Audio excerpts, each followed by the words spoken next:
stories. 'Twas the night before Christmas, and all through the house not a creature was stirring, not even a mouse. The stockings were hung by the chimney with care, in hopes that St. Nicholas soon would be there. The children were nestled all snug in their beds, while visions of sugar plums danced in their heads. And Mama in her kerchief, and I in my cap, had just settled down for a long winter's nap.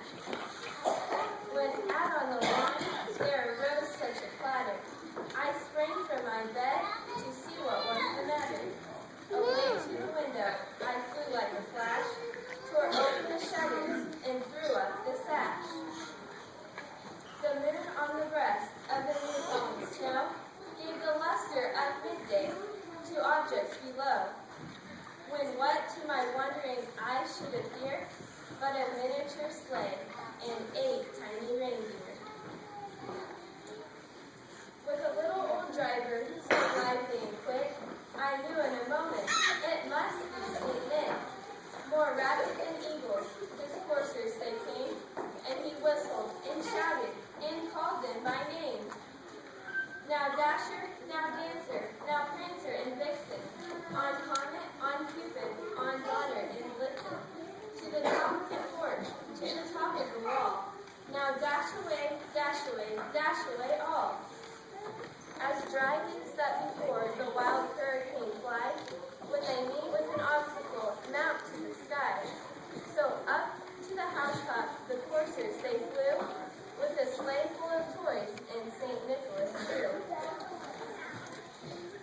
And then, in a twinkling, I heard on the roof the prancing and pawing of each little hoof. As I drew in my head and was turning around, down the chimney St. Nicholas came with a bound. He was dressed all in fur, from his head to his foot, and his clothes were all tarnished with ashes and soot. A bundle of toys he had flung on his back, and he looked like a peddler just opening his sack. His eyes how they twinkled, his dimples how merry, his cheeks were like roses, his nose like a cherry. His droll little mouth was drawn up like a bow, and the beard of his chin was as white as the snow. The stump of a pipe he held tight in his teeth, and the smoke it encircled his head like a wreath. He had a broad face and a little round belly that shook when he laughed like a bowl full of jelly. He was chubby and plump, a right jolly old elf, and I laughed when I saw him, in spite of myself. A wink of his eye and a twist of his head soon gave me to know I had nothing to dread.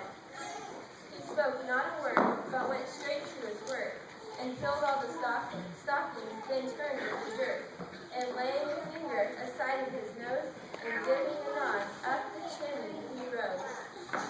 He sprang to the sleigh, to his team gave a whistle, and away they all flew, like the down of a thistle.